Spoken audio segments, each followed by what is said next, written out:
Tom Thumb.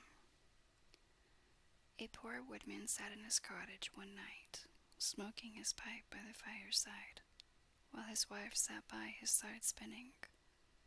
"How lonely it is, wife," said he, as he puffed out a long curl of smoke, "for you and me to sit here by ourselves without any children to play about and amuse us, while other people seem so happy and merry with their children."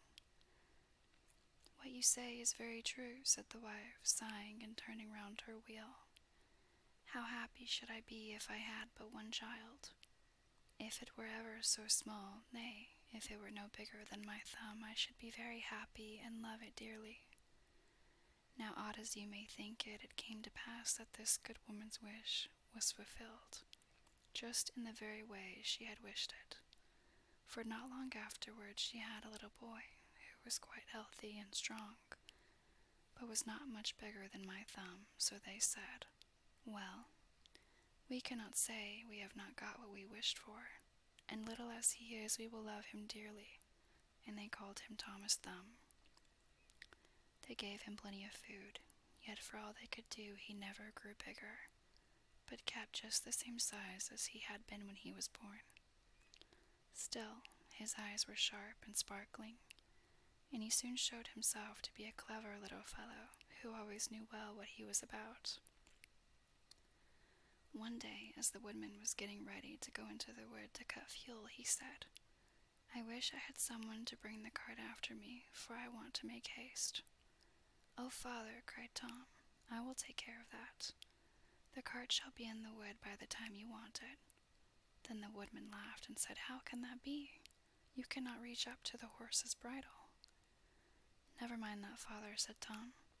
"If my mother will only harness the horse, I will get into his ear and tell him which way to go." "Well," said the father, "we will try for once." When the time came, the mother harnessed the horse to the cart and put Tom into his ear, and as he sat there, the little man told the beast how to go, crying out, "Go on," and stop as he wanted. And thus the horse went on just as well as if the woodman had driven it himself into the wood. It happened that as the horse was going a little too fast and Tom was calling out, "Gently, gently," two strangers came up. "What an odd thing that is," said one. "There is a cart going along, and I hear a carter talking to the horse, but yet I can see no one." "That is queer indeed," said the other. "Let us follow the cart and see where it goes." So they went on into the wood till at last they came to the place where the woodman was. Then Tom Thumb, seeing his father, cried out, "See, father, here I am with the cart, all right and safe. Now take me down." So his father took hold of the horse with one hand, and with the other put his son out of the horse's ear and put him down upon a straw, where he sat as merry as you please. The two strangers were all this time looking on and did not know what to say for wonder. At last one took the other aside and said, "That little urchin will make our fortune, if we can get him and carry him about from town to town as a show. We must buy him." So they went up to the woodman and asked him what he would take for the little man. "He will be better off," said they, "with us than with you." "I won't sell him at all," said the father. "My own flesh and blood is dearer to me than all the silver and gold in the world." But Tom, hearing of the bargain they wanted to make, crept up his father's coat to his shoulder and whispered in his ear, "Take the money, father, and let them have me. I'll soon come back to you." So the woodman at last said he would sell Tom to the strangers for a large piece of gold, and they paid the price. "Where would you like to sit?" said one of them. "Oh, put me on the rim of your hat. That will make a nice gallery for me. I can walk about there and see the country as we go along." So they did as he wished, and when Tom had taken leave of his father, they took him away with them. They journeyed on till it began to be dusky, and then the little man said, "Let me get down, I'm tired." So the man took off his hat and put him down on a clod of earth in a plowed field by the side of the road. But Tom ran about amongst the furrows and at last slipped to an old mouse hole. "Good night, my masters," said he. "I'm off. Mind and look sharp after me the next time." Then they ran at once to the place and poked the ends of their sticks into the mouse hole, but all in vain. Tom only crawled farther and farther in, and at last it became quite dark, so they were forced to go their way without their prize, as sulky as could be. When Tom found they were gone, he came out of his hiding place. "What dangerous walking it is," said he, "in this plowed field. If I were to fall from one of these great clods, I should undoubtedly break my neck." At last, by good luck, he found a large, empty snail shell. "This is lucky," said he. "I can sleep here very well," and in he crept. Just as he was falling asleep, he heard two men passing by, chatting together, and one said to the other, "How can we rob that witch parson's house of his silver and gold?" "I'll tell you," cried Tom. "What noise was that?" said the thief, frightened. "I'm sure I heard someone speak." They stood still listening, and Tom said, "Take me with you, and I'll soon show you how to get the parson's money." "But where are you?" said they. "Look about on the ground," answered he, "and listen where the sound comes from." At last the thieves found him out and lifted him up in their hands. "You little urchin," they said, "what can you do for us?" "Why, I can get between the iron window bars of the parson's house and throw you out whatever you want." "That's a good thought," said the thieves. "Come along, we shall see what you can do." When they came to the parson's house, Tom slipped through the window bars into the room, and then called out as loud as he could bawl, "Will you have all that is here?" At this the thieves were frightened and said, "Softly, softly.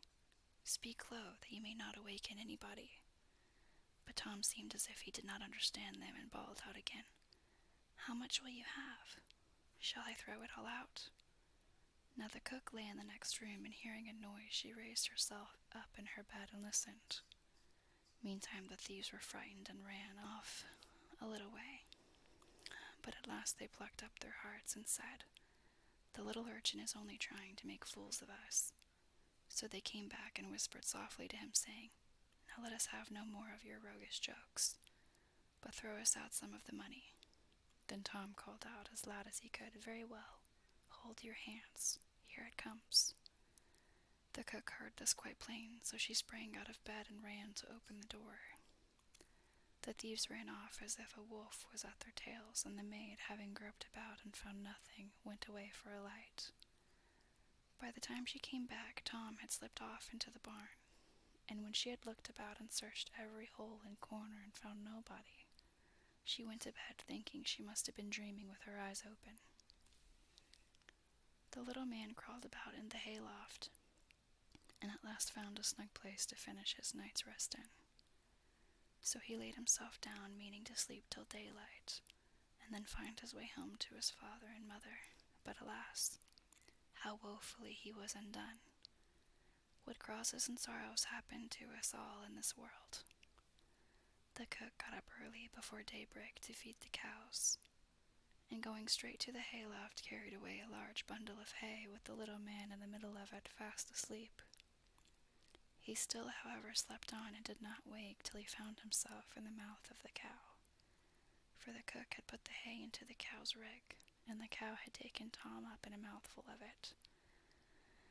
"Good lack-a-day," said he, "how came I to tumble into the mill?"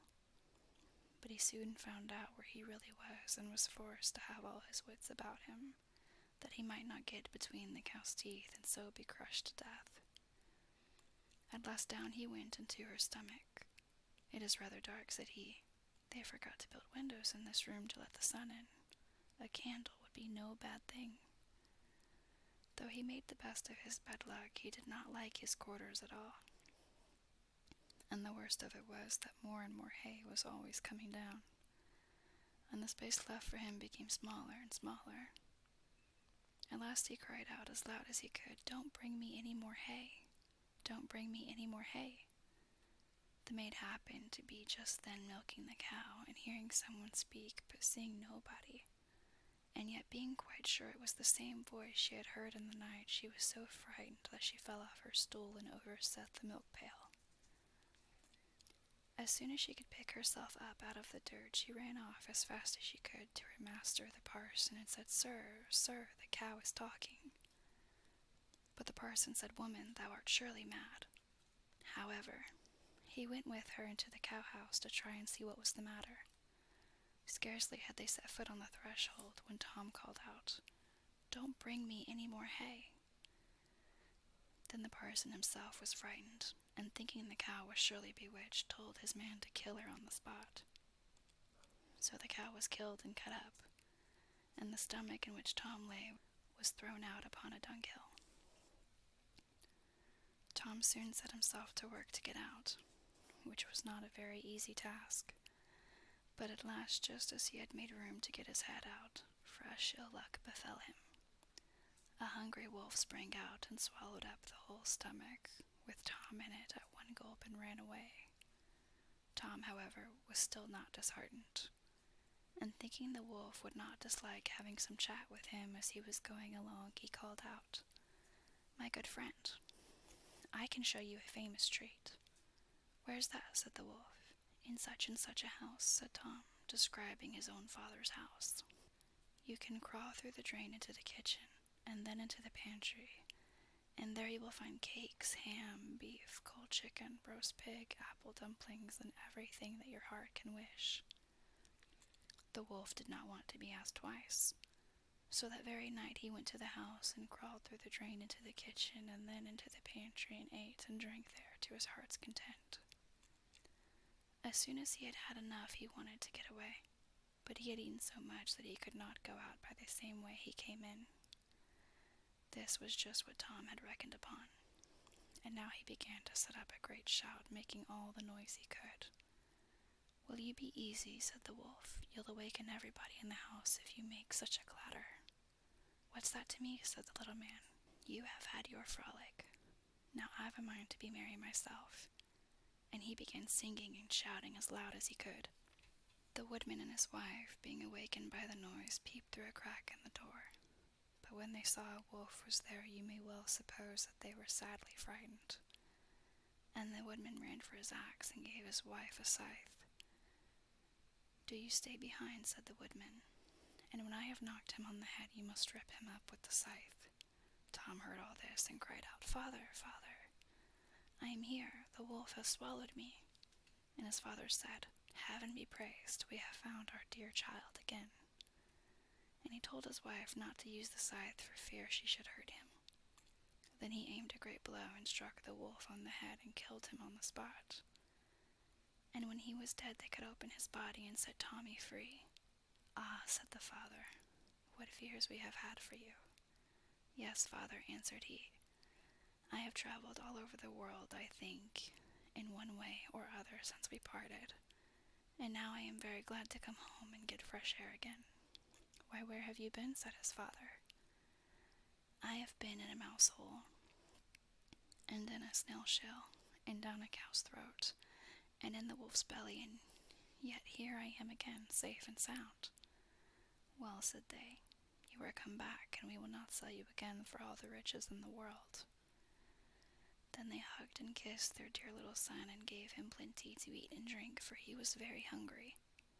And then they fetched new clothes for him, for his old ones had been quite spoiled on his journey. So Master Thumb stayed at home with his father and mother in peace, for though he had been so great a traveler and had done and seen so many fine things, and was fond enough of telling the whole story, he always agreed that, after all, there's no place like home.